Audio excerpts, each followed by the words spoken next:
everyone, welcome back to channel IAS Talks. ഇന്ന് നമ്മൾ discuss ചെയ്യാൻ പോകുന്ന topic presiding officers of parliament. So let's move to the topic.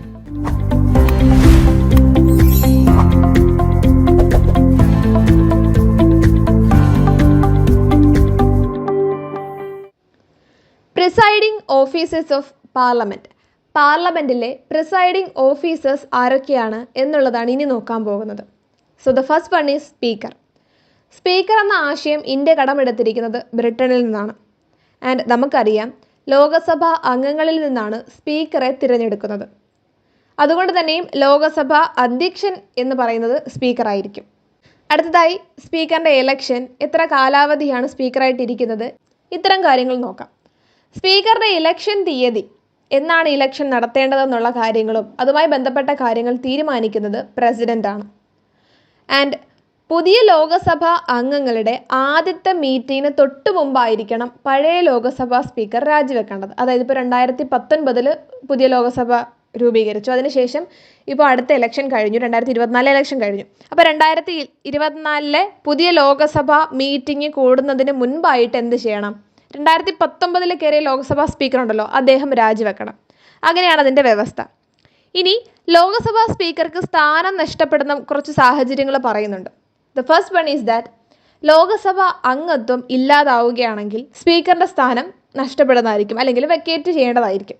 രണ്ടാമതായിട്ട്, speaker deputy സ്പീക്കർക്ക് resignation letter സമർപ്പിക്കുകയാണെങ്കിൽ സ്ഥാനം നഷ്ടപ്പെട്ടേക്കാം. And മൂന്നാമതായിട്ട്, ലോകസഭയിലെ ഭൂരിപക്ഷ അംഗങ്ങൾ ഒരു പ്രമേയം പാസ്സാക്കും സ്പീക്കറെ പുറത്താക്കാൻ വേണ്ടിയിട്ട്. അങ്ങനെ ഒരു പ്രമേയം പാസ്സാക്കി 14 ദിവസത്തിന് മുൻപ് എന്ത് ചെയ്യണം? ഒരു മുന്നറിയിപ്പ് നൽകണം. ഈ ഒരു സാഹചര്യത്തിൽ സ്പീക്കറിനെ പുറത്താക്കാനോ അല്ലെങ്കിൽ സ്പീക്കറിൻ്റെ സ്ഥാനം വെക്കേറ്റ് ചെയ്യേണ്ടതായിട്ടുള്ള സാഹചര്യം വരുന്നു. അപ്പോൾ ഈ 3 സാഹചര്യങ്ങളാണ് സ്പീക്കറിൻ്റെ സ്ഥാനം നഷ്ടപ്പെടാനുള്ള ഇതെന്ന് പറയുന്നത്. അതുപോലെ തന്നെ ഈ സ്പീക്കറിനെ നീക്കം ചെയ്യാനുള്ള ഈ ലോകസഭാ നടപടിക്രമങ്ങൾ നടക്കുന്ന സാഹചര്യത്തിൽ എന്ത് ചെയ്യാൻ പറ്റില്ല? സ്പീക്കറിന് ഒരിക്കലും ആ ഒരു സഭ പ്രിസൈഡ് ചെയ്യാൻ, അധ്യക്ഷ സ്ഥാനത്തിരിക്കാൻ സാധിക്കില്ല. പക്ഷെ അദ്ദേഹത്തിന് ആ മീറ്റിങ്ങിൽ സംസാരിക്കാനും അതിൽ പങ്കെടുക്കാനും ഫസ്റ്റ് ഇൻസ്റ്റൻസിൽ തന്നെ വോട്ട് ചെയ്യാനും സാധിക്കും. അപ്പോൾ ഈ 3 അധികാരങ്ങൾ കൊടുക്കുന്നുണ്ട്. പക്ഷെ ഒരിക്കലും എന്ത് ചെയ്യാൻ സാധിക്കില്ല?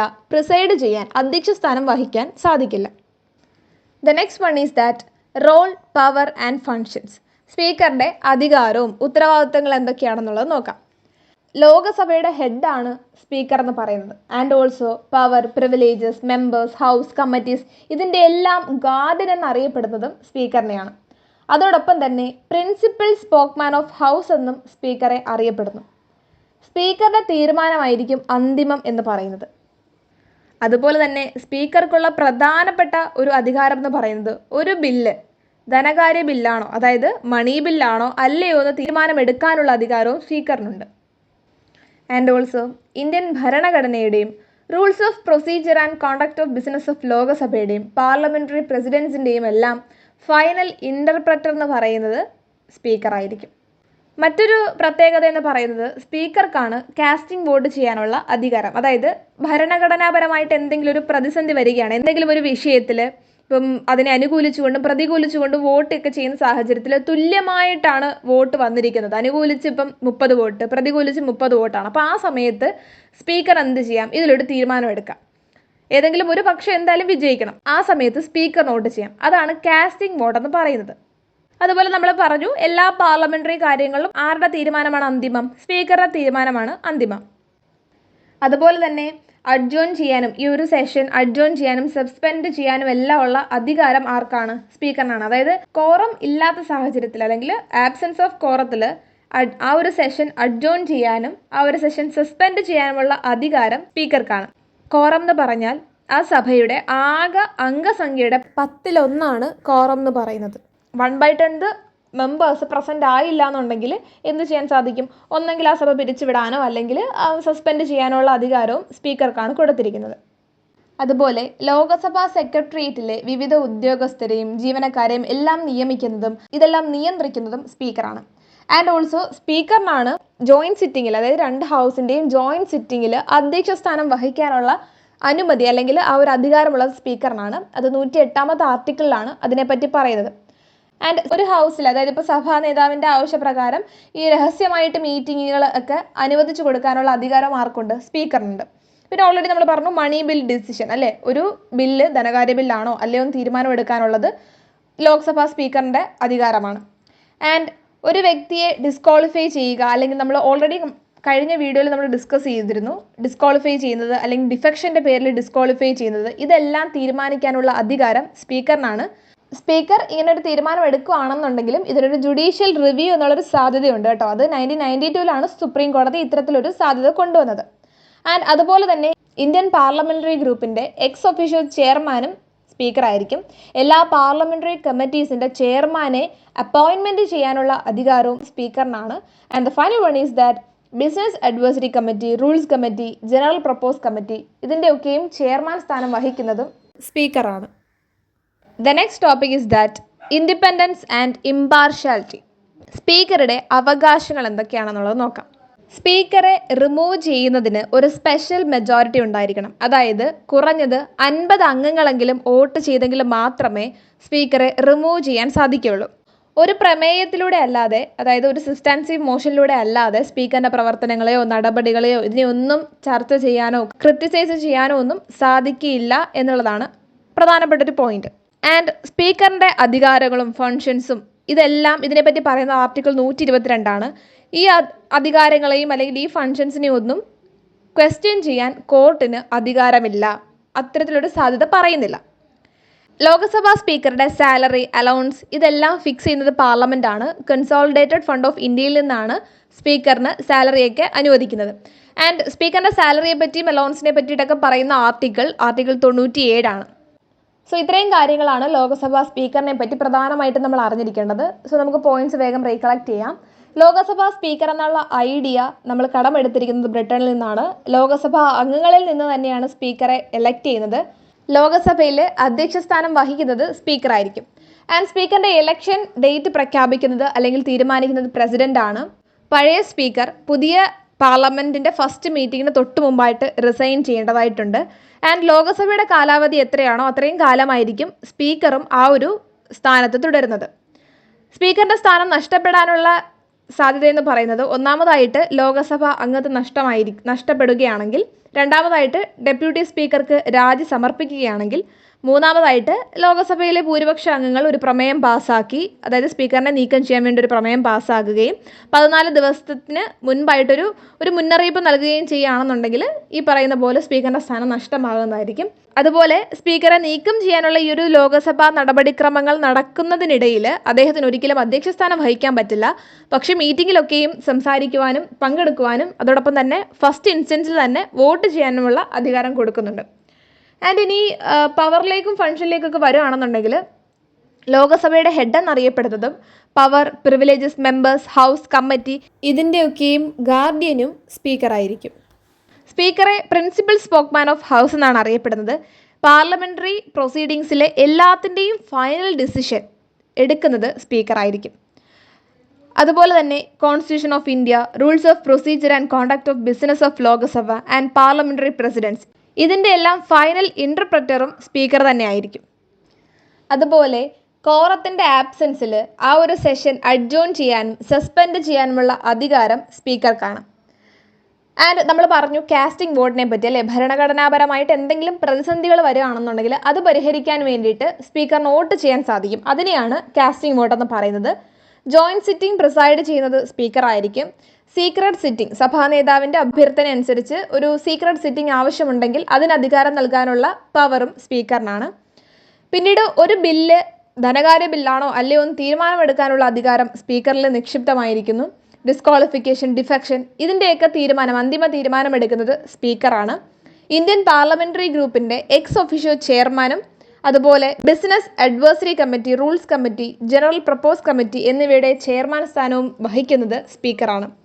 എല്ലാ പാർലമെൻ്ററി കമ്മിറ്റീസിൻ്റെയും ചെയർമാനെ അപ്പോയിൻമെൻറ്റ് ചെയ്യാനുള്ള അധികാരവും സ്പീക്കർക്കാണ്. അടുത്ത ഇൻഡിപെൻഡൻസിലേക്ക് വരികയാണെങ്കിൽ, അതായത് സ്പീക്കറുടെ അവകാശങ്ങളിലേക്കൊക്കെ വരികയാണെങ്കിൽ, സ്പീക്കറെ റിമൂവ് ചെയ്യുന്നതിന് വേണ്ടിയിട്ട് ഒരു സ്പെഷ്യൽ മെജോറിറ്റിയാണ് പറയുന്നത്. മിനിമം 50 അംഗങ്ങളുടെയെങ്കിലും പിന്തുണയുണ്ടെങ്കിൽ അല്ലെങ്കിൽ വോട്ടുണ്ടെങ്കിൽ മാത്രമേ സ്പീക്കറെ റിമൂവ് ചെയ്യാൻ സാധിക്കുകയുള്ളൂ.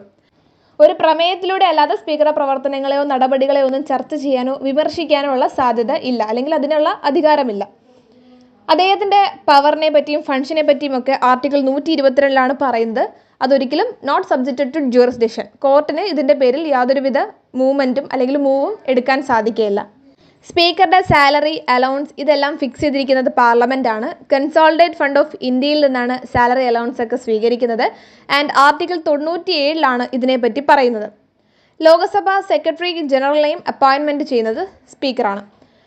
അതുപോലെ തന്നെ നമുക്കറിയാം ഇന്ത്യയിലെ കേസാണ് ഇപ്പോൾ നമ്മൾ പറഞ്ഞത്. ഇപ്പോൾ ബ്രിട്ടനിലാണെന്നുണ്ടെങ്കിൽ ഒരു നോൺ പാർട്ടി മെമ്പറെ ആയിരിക്കും സ്പീക്കറായിട്ടൊക്കെ എലക്ട് ചെയ്യുന്നത്. നമുക്കറിയാം നിലവിൽ ആരാണ് സ്പീക്കർ? ഓം ബിർളയാണ്. ഡെപ്യൂട്ടി സ്പീക്കറിൻ്റെ ആ ഒരു സീറ്റ് ഒരു 2019 മുതൽ വേക്കൻ്റ് ആണ്. സോ ഇത്രയും കാര്യങ്ങളാണ് പ്രധാനമായിട്ടും സ്പീക്കറെ പറ്റി മനസ്സിലാക്കിയിരിക്കേണ്ടത്. The next one is that deputy speaker of Lok Sabha. സ്പീക്കറിൻ്റെ പവർ, ഫങ്ഷൻ, ഇലക്ഷൻ ഇതുമായിട്ടെല്ലാം ഓൾമോസ്റ്റ് സിമിലർ ആണ് എല്ലാ കാര്യങ്ങളും. 1-2 കാര്യങ്ങൾ മാത്രമേ ഉള്ളൂ നമ്മൾ ജസ്റ്റ് ഒന്ന് പ്രത്യേകമായിട്ട് നോട്ട് ചെയ്ത് വെക്കേണ്ടത്.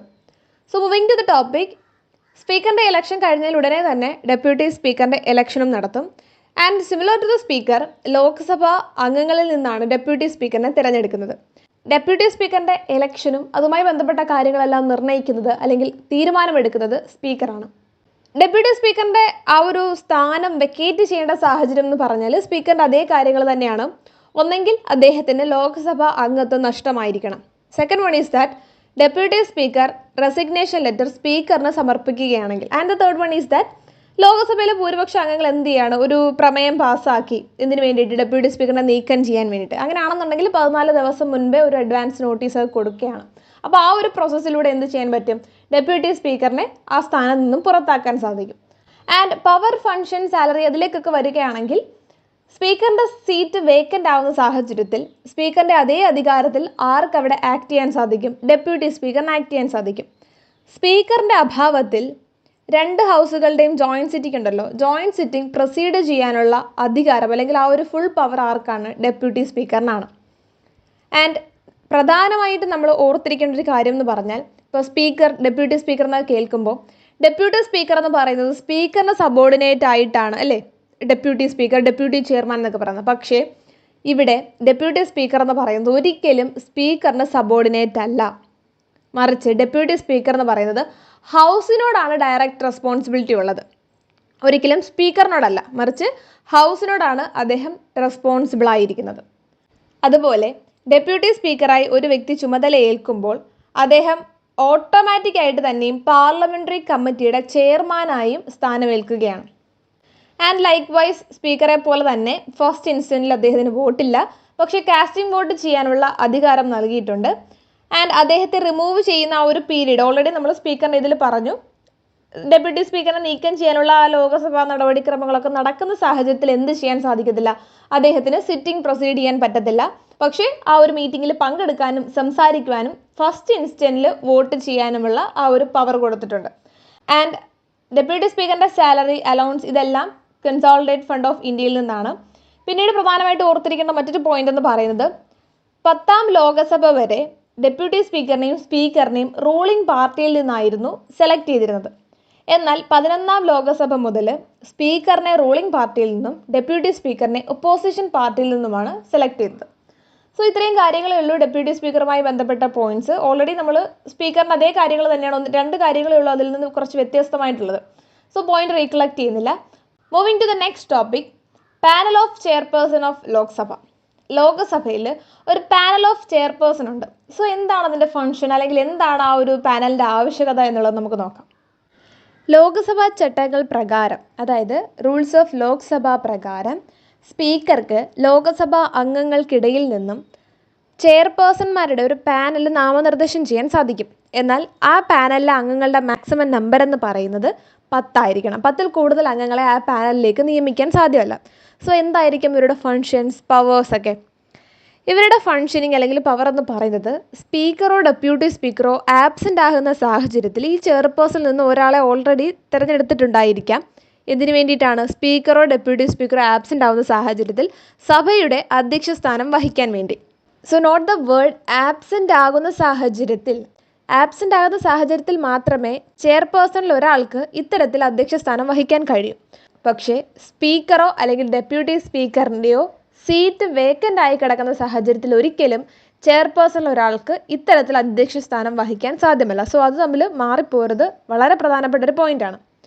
അപ്പോൾ നമുക്കൊരു ഡൗട്ട് വരും, ഇനി ഈ ചെയർപേഴ്സണിലെ പാനലിൽ നിന്ന് എലക്ട് ചെയ്ത ആ വ്യക്തി ആബ്സെൻ്റ് ആണെങ്കിൽ ആരായിരിക്കാം അധ്യക്ഷ സ്ഥാനം വഹിക്കുന്നത് എന്ന്.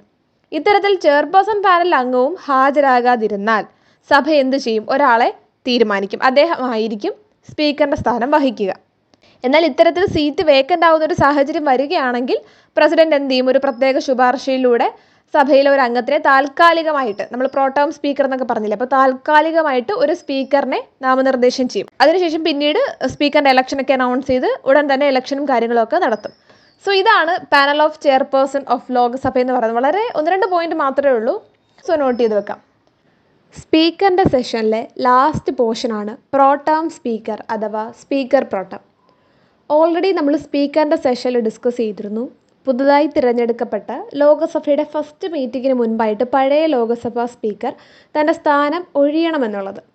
അങ്ങനെ ഒരു സാഹചര്യം വരുമ്പം ആ ടൈമിൽ, അതായത് നിലവിലെ ലോകസഭയിലെ ഏറ്റവും മുതിർന്ന അംഗം, ഏറ്റവും സീനിയർ മോസ്റ്റ് മെമ്പറിനെ എന്ത് ചെയ്യും? പ്രോട്ടേം സ്പീക്കറായിട്ട് രാഷ്ട്രപതി, പ്രസിഡന്റ് എന്ത് ചെയ്യുന്നു? നിയമിക്കുന്നു. സോ ഇതാണ് പ്രോട്ടേം സ്പീക്കർ എന്ന് പറയുന്ന സ്ഥാനം. അപ്പോൾ ഇവിടെ ഒരു പ്രത്യേകത എന്ന് പറയുന്നത് എന്താണ്? പുതിയ ലോകസഭാ മീറ്റിങ്ങിൻ്റെ ആദ്യ അധ്യക്ഷ സ്ഥാനം വഹിക്കുന്ന ആരാണ്? പ്രോട്ടേം സ്പീക്കറാണ്. എന്നാൽ ഈ പ്രോട്ടേം സ്പീക്കറിൻ്റെ കാലാവധി എന്ന് പറയുന്നത് പുതിയ ലോകസഭാ സ്പീക്കറിനെ നിയമിക്കുന്നത് വരെയുള്ളൂ പ്രോട്ടേം സ്പീക്കറിൻ്റെ കാലാവധി എന്ന് പറയുന്നത്. ഈ പ്രോട്ടേം സ്പീക്കർ ആയിരിക്കും പുതിയ ലോകസഭാ സ്പീക്കറിൻ്റെ ഇലക്ഷൻ കാര്യങ്ങളൊക്കെ നടത്തുന്നത്. ഈ പ്രോട്ടേം സ്പീക്കർക്ക് സത്യവാചകം ചൊല്ലിക്കൊടുക്കുന്നത്, അല്ലെങ്കിൽ സത്യപ്രതിജ്ഞ ചൊല്ലിക്കൊടുക്കുന്ന ആരാണ്? രാഷ്ട്രപതിയാണ്. എന്നാൽ ഈ പ്രോട്ടേം സ്പീക്കറാണ് പുതുതായി ലോകസഭയിലേക്ക് വന്ന അംഗങ്ങൾക്ക് സത്യവാചകം ചൊല്ലിക്കൊടുക്കുന്നതെന്ന് ഓർത്തു വെക്കാം. സോ ഇത്രയും കാര്യങ്ങളേ ഉള്ളൂ സ്പീക്കർ പ്രോട്ടേം അഥവാ പ്രോട്ടേം സ്പീക്കറിനെ പറ്റി അറിഞ്ഞിരിക്കേണ്ടത്. സോ ഇതോടുകൂടി നമ്മുടെ സ്പീക്കർ എന്നുള്ളൊരു സെക്ഷൻ ഇവിടെ കംപ്ലീറ്റ് ആവുകയാണ്.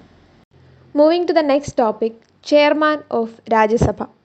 രാജ്യസഭയിലെ പ്രിസൈഡിംഗ് ഓഫീസർ അഥവാ അധ്യക്ഷ സ്ഥാനം വഹിക്കുന്നത് ചെയർമാനാണ്. ആക്ച്വലി വൈസ് പ്രസിഡൻ്റാണ് ചെയർമാനായി മാറുന്നത്.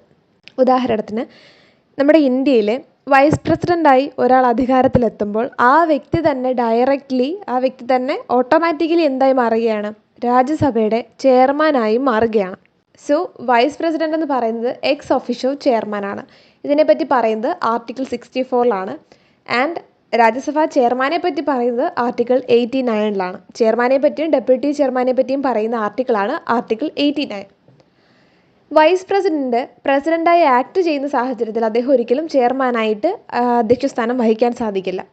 ആൻഡ് ഇമ്പോർട്ടൻ്റ് പോയിന്റ് എന്ന് പറയുന്നത്, പ്രസിഡൻ്റെ അഭാവത്തിൽ വൈസ് പ്രസിഡൻ്റായിട്ട് ആക്ട് ചെയ്യാൻ സാധിക്കും. ആ സമയത്ത് ഒരിക്കലും അദ്ദേഹത്തിന് ചെയർമാൻ സ്ഥാനം വഹിക്കാൻ സാധിക്കില്ല. ആൻഡ് വൈസ് പ്രസിഡന്റ് എപ്പോഴാണോ അദ്ദേഹത്തിൻ്റെ പദവിയിൽ നിന്ന് നീക്കം ചെയ്യുന്നത് അപ്പോൾ മാത്രമേ ചെയർമാൻ സ്ഥാനത്ത് നിന്നും അദ്ദേഹത്തെ നീക്കം ചെയ്യാൻ സാധിക്കുകയുള്ളൂ. ചെയർമാൻ്റെ പവേഴ്സും ഫങ്ഷൻസും എല്ലാം മോസ്റ്റ്ലി സിമിലർ ടു സ്പീക്കറിൻ്റെ എന്തൊക്കെ കാര്യങ്ങളാണോ നമ്മൾ പവേഴ്സ് ഫങ്ഷനൊക്കെ പറഞ്ഞത്, ഏറെക്കുറെ എല്ലാ കാര്യങ്ങളും സിമിലറാണ്. പക്ഷേ സ്പീക്കറിനുള്ള 2 സ്പെഷ്യൽ പ്രൊവിഷനുണ്ട്. അത് ആർക്കില്ല? അത് ചെയർമാനില്ല. സോ ഏതൊക്കെയാണ് സ്പീക്കറിൻ്റെ 2 സ്പെഷ്യൽ പ്രൊവിഷൻ? നമ്മൾ പറഞ്ഞു, ഒരു ബില്ല് ധനകാര്യ ബില്ലാണോ അല്ലയോ തീരുമാനിക്കാനുള്ള അധികാരം ആർക്ക് മാത്രമേ ഉള്ളൂ? സ്പീക്കറിന് മാത്രമേ ഉള്ളൂ. ആൻഡ് ഓൾസോ 2 ഹൗസിൻ്റെയും ജോയിൻറ്റ് സിറ്റിങ്ങിൽ അധ്യക്ഷ സ്ഥാനം വഹിക്കാനുള്ള അധികാരവും സ്പീക്കറിന് മാത്രമേ ഉള്ളൂ. സോ ചെയർമാനിന് ഈ 2 അധികാരങ്ങളും ഇല്ല. ആൻഡ് ചെയർമാൻ്റെ removal, vacating of seats, resignation, ഇതിനെ പറ്റിയിട്ടെല്ലാം ആർട്ടിക്കിൾ 90 പറയുന്നത്. അതുപോലെ തന്നെ നമ്മൾ പറഞ്ഞു, സ്പീക്കറിൻ്റെ പോർഷനിൽ നമ്മൾ പറഞ്ഞു സ്പീക്കറെ എലക്ട് ചെയ്യുന്നത് ലോകസഭാ അംഗങ്ങളിൽ നിന്ന് തന്നെയാണ്. പക്ഷേ ഇവിടെ ചെയർമാൻ ഒരിക്കലും രാജ്യസഭാ മെമ്പർ ആയിരിക്കണം എന്നില്ല, മെമ്പർ ഓഫ് ഹൗസ് ആയിരിക്കത്തില്ല അദ്ദേഹം. Okay. And similar to speaker, first ഇൻസ്റ്റൻസിൽ അദ്ദേഹത്തിന് വോട്ട് ചെയ്യാൻ സാധിക്കില്ല. പക്ഷേ അദ്ദേഹത്തിന് കാസ്റ്റിംഗ് വോട്ട് എന്ന പവറുണ്ട്. ഓൾറെഡി നമ്മൾ പറഞ്ഞു കാസ്റ്റിംഗ് വോട്ട് എന്താണെന്ന്. ആൻഡ് അദ്ദേഹത്തെ നീക്കം ചെയ്യുന്ന ആ ഒരു റിമൂവൽ പീരീഡ് ഉണ്ടല്ലോ, ആ പീരീഡിൽ എന്ത് ചെയ്യാൻ സാധിക്കില്ല? വൈസ് പ്രസിഡൻ്റായിട്ട് അദ്ദേഹത്തിന് ഇരിക്കാൻ സാധിക്കില്ല. അതുപോലെ തന്നെ സഭയിലെ അധ്യക്ഷ സ്ഥാനം വഹിക്കാൻ സാധിക്കില്ല. എന്നിരുന്നാലും അദ്ദേഹത്തിന് മീറ്റിങ്ങിൽ പങ്കെടുക്കാനും സംസാരിക്കുവാനും പക്ഷേ വോട്ട് ചെയ്യാൻ സാധിക്കില്ല. ഈ ഒരു റിമൂവൽ പീരീഡിൽ അദ്ദേഹത്തിന് അധ്യക്ഷ സ്ഥാനം വഹിക്കാൻ പറ്റാത്തതിനെ പറ്റിയിട്ട് ആർട്ടിക്കിൾ 92 പറയുന്നത്. അതേപോലെ ചെയർമാൻ്റെ സാലറിയും സ്പീക്കറെ പോലെ തന്നെ പാർലമെൻറ്റാണ് ഫിക്സ് ചെയ്യുന്നത്. കൺസോളിഡേറ്റഡ് ഫണ്ട് ഓഫ് ഇന്ത്യയിൽ നിന്നാണ് സാലറിയും അലവൻസും എല്ലാം അനുവദിച്ചിട്ടുള്ളത്.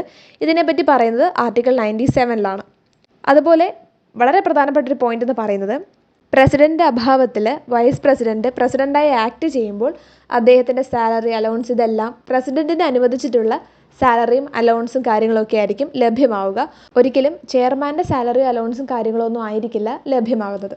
സോ ഇത്രയും കാര്യങ്ങളേ ഉള്ളൂ ചെയർമാനെ പറ്റി നമ്മൾ അറിഞ്ഞിരിക്കേണ്ടത്. ആൻഡ് അറ്റ് പ്രസൻ്റ്ലി നമ്മുടെ ചെയർമാൻ എന്ന് പറയുന്നത് ജഗ്ദീപ് ധൻഖറാണ്. So that's all about chairman. The next one is that deputy chairman of Rajya Sabha. Deputy ചെയർമാനെ എലക്ട് ചെയ്യുന്നത് മെമ്പേഴ്സിൽ നിന്നാണ്, സഭാ അംഗങ്ങളിൽ നിന്നാണ് ഡെപ്യൂട്ടി ചെയർമാനെ എലക്ട് ചെയ്യുന്നത്. ആൻഡ് അദ്ദേഹത്തിൻ്റെ സ്ഥാനം ഒഴിയേണ്ട സാഹചര്യം എന്ന് പറയുന്നത് ദ ഫസ്റ്റ് വൺ രാജ്യസഭാ അംഗത്വം നഷ്ടപ്പെടുകയാണെങ്കിൽ, and the second one deputy ചെയർമാന് റെസിഗ്നേഷൻ ലെറ്റർ സമർപ്പിക്കുകയാണെങ്കിൽ, and the third one is that എന്തെങ്കിലും ഒരു റെസൊല്യൂഷനിലൂടെ അദ്ദേഹത്തിനെ പുറത്താക്കുന്ന ഒരു സാഹചര്യം വരികയും 14 ദിവസത്തിന് മുമ്പ് ഒരു അഡ്വാൻസ് നോട്ടീസ് കൊടുക്കുന്ന സാഹചര്യത്തിൽ ഡെപ്യൂട്ടി ചെയർമാന് തൻ്റെ സ്ഥാനം ഒഴിയേണ്ടതായിട്ടുണ്ട്. ചെയർമാൻ്റെ അഭാവത്തിൽ ഡെപ്യൂട്ടി ചെയർമാനായിട്ട് ആക്ട് ചെയ്യാൻ സാധിക്കും. അതിനെപ്പറ്റി പറയുന്നത് ആർട്ടിക്കിൾ 91 ഇത്തരത്തിൽ ചെയർമാനായിട്ട് ആക്ട് ചെയ്യുമ്പോൾ ചെയർമാൻ എന്തൊക്കെ അധികാരങ്ങളാണോ ഉള്ളത് എല്ലാ പവേഴ്സും ഡെപ്യൂട്ടി ചെയർമാനും ലഭിക്കും. ആൻഡ് നമ്മൾ സ്പീക്കറിൻ്റെ പോർഷനിൽ പറഞ്ഞതുപോലെ ചെയർമാനിന് ഒരിക്കലും സബോർഡിനേറ്റ് ആയിട്ടല്ല ഡെപ്യൂട്ടി ചെയർമാൻ വരുന്നത്. He is directly responsible to the house. And similar to speaker, അദ്ദേഹത്തിന് ഫസ്റ്റ് ഇൻസ്റ്റൻസിൽ വോട്ട് ചെയ്യാൻ സാധിക്കില്ല, പക്ഷേ കാസ്റ്റിംഗ് വോട്ടിനുള്ള അധികാരം കൊടുത്തിട്ടുണ്ട്. ആൻഡ് റിമൂവൽ പീരീഡിൽ അദ്ദേഹത്തിനെ പുറത്താക്കുന്ന നടപടിക്രമങ്ങൾ നടക്കുന്ന സാഹചര്യത്തിൽ ഒരിക്കലും സഭ അധ്യക്ഷ സ്ഥാനം വഹിക്കാൻ സാധിക്കില്ല. സോ അതിനെപ്പറ്റി പറയുന്നത് ആർട്ടിക്കിൾ 92 ആൻഡ് ഓൾസോ ചെയർമാൻ സഭ പ്രിസൈഡ് ചെയ്യുമ്പോൾ, അതായത് ചെയർമാൻ അധ്യക്ഷ സ്ഥാനത്തിരുന്ന് മീറ്റിംഗ്സ് ലീഡ് ചെയ്യുമ്പോൾ ഡെപ്യൂട്ടി ചെയർമാൻ ഒരു ഓർഡിനറി പേഴ്സണെ പോലെ ആയിരിക്കും ആ സഭയിലെ മീറ്റിംഗ് ഒക്കെ അറ്റൻഡ് ചെയ്യുക. ആൻഡ് അദ്ദേഹത്തിൻ്റെ സാലറിയും ഫിക്സ് ചെയ്തിരിക്കുന്നത് പാർലമെൻറ്റാണ് ഫ്രം കൺസോളിഡേറ്റ് ഫണ്ട് ഓഫ് ഇന്ത്യയിൽ നിന്നാണ്. ഇതിനെപ്പറ്റി ആർട്ടിക്കിൾ 97 പറയുന്നത്. So that's all about deputy chairman of Rajya Sabha. So ഇത്രയും കാര്യങ്ങളാണ് ഡെപ്യൂട്ടി ചെയർമാനെ പറ്റി അറിഞ്ഞിരിക്കേണ്ടത്. അടുത്തതായി ലോകസഭയിൽ പറഞ്ഞതുപോലെ രാജ്യസഭയിലും ഒരു പാനൽ ഓഫ് ചെയർപേഴ്സൺ ഉണ്ട്. ലോക്സഭയിലെ പാനൽ ഓഫ് ചെയർപേഴ്സൻ്റെ അതേ ഫങ്ഷൻസ് തന്നെയാണ് ഇവിടെ രാജ്യസഭയിലും. ഓൾറെഡി നമ്മൾ പറഞ്ഞു, രാജ്യസഭാ ചട്ടപ്രകാരം ചെയർമാനാണ് എന്ത് ചെയ്യുന്നത്, ഒരു 10 അംഗങ്ങൾ അടങ്ങിയിട്ടുള്ള ഒരു പാനൽ നാമനിർദ്ദേശം ചെയ്യുന്നത്. ചെയർമാനോ ഡെപ്യൂട്ടി ചെയർമാനോ ഇല്ലാത്ത സാഹചര്യത്തിൽ, അതായത് ആബ്സെൻ്റ് ആകുന്ന സാഹചര്യത്തിൽ ഈ പാനലിൽ നിന്നും ഒരാൾക്ക് എന്ത് ചെയ്യാൻ സാധിക്കും, സഭ അധ്യക്ഷനായി പ്രവർത്തിക്കാൻ സാധിക്കും. പക്ഷേ ഡെപ്യൂട്ടി ചെയർമാൻ്റെയോ സീറ്റ് വേക്കൻ്റ് ആകുന്ന സാഹചര്യത്തിൽ ഒരിക്കലും ചെയർപേഴ്സണിന് ചെയർമാനായിട്ടോ ഡെപ്യൂട്ടി ചെയർമാനായിട്ടോ ആക്ട് ചെയ്യാൻ സാധിക്കില്ല. എന്നാൽ ഈ പറയുന്ന ചെയർപേഴ്സണും ആബ്സെൻ്റ് ആണെന്നുണ്ടെങ്കിൽ ഹൗസ് എന്ത് ചെയ്യും, ഒരു പുതിയൊരു വ്യക്തിയെ തിരഞ്ഞെടുക്കുകയും അദ്ദേഹത്തിന് ചെയർമാനായിട്ടോ അല്ലെങ്കിൽ ഡെപ്യൂട്ടി ചെയർമാനായിട്ടോ ആക്ട് ചെയ്യാനുള്ള പവർ കൊടുക്കും. ആൻഡ് ഓൾസോ ഇത്തരത്തിൽ ഡെപ്യൂട്ടി ചെയർമാൻ്റെ സീറ്റ് വേക്കൻ്റ് ആവുകയാണെന്നുണ്ടെങ്കിൽ എന്ത് ചെയ്യും, രാഷ്ട്രപതി പുതിയൊരു സഭാ അംഗത്തെ ചെയർമാനായിട്ടോ ഡെപ്യൂട്ടി ചെയർമാനായിട്ടോ നിയമിക്കും. സോ ഇത്രയും കാര്യങ്ങളേ ഉള്ളൂ പാനൽ ഓഫ് ചെയർപേഴ്സൺ ഓഫ് രാജ്യസഭയിൽ മനസ്സിലാക്കിയിരിക്കേണ്ടത്. And the final topic is that secretariat of parliament. Secretariat of പാർലമെൻറ്റിനെ പറ്റിയിട്ട് ആർട്ടിക്കിൾ 98 പറയുന്നത്. 2 ഹൗസിനും, അതായത് ലോകസഭയ്ക്കും രാജ്യസഭയ്ക്കും സെപ്പറേറ്റ് ആയിട്ട് സെക്രട്ടറിയൽ സ്റ്റാഫ് ഉണ്ടായിരിക്കുന്നതാണ്. ആൻഡ് അതുപോലെ തന്നെ സെയിം 2 ഹൗസിനും കൂടി കോമൺ ആയിട്ടും പോസ്റ്റുകളുണ്ട്. ഈ ഒരു സെക്രട്ടേറിയറ്റിലേക്കുള്ള റിക്രൂട്ട്മെൻറ്റ്, സർവീസ് കണ്ടീഷൻ ഇതെല്ലാം റെഗുലേറ്റ് ചെയ്യുന്നത് പാർലമെൻറ്റാണ്. ആൻഡ് ഈ ഒരു സെക്രട്ടേറിയറ്റ് അതിപ്പോൾ ലോകസഭയിലാണെങ്കിലും രാജ്യസഭയിലാണെങ്കിലും ഇതിൻ്റെ ഹെഡ് എന്ന് പറയുന്നത് സെക്രട്ടറി ജനറൽ ആയിരിക്കും. ഈ സെക്രട്ടറി ജനറൽ ഒരു പെർമനൻറ്റ് ഓഫീസറാണ്. ഈ സെക്രട്ടറി ജനറലിനെ അപ്പോയിൻമെൻറ്റ് ചെയ്യുന്നത് അതാത് ഹൗസിലെ പ്രിസൈഡിങ് ഓഫീസേഴ്സാണ്. സോ ഇത്രയും കാര്യങ്ങളുള്ള വളരെ ഒരു ചുരുങ്ങിയ ടോപ്പിക്കാണ് സെക്രട്ടേറിയറ്റ് ഓഫ് പാർലമെൻറ്റ് എന്ന് പറയുന്നത്. So that's all about presiding officers of parliament.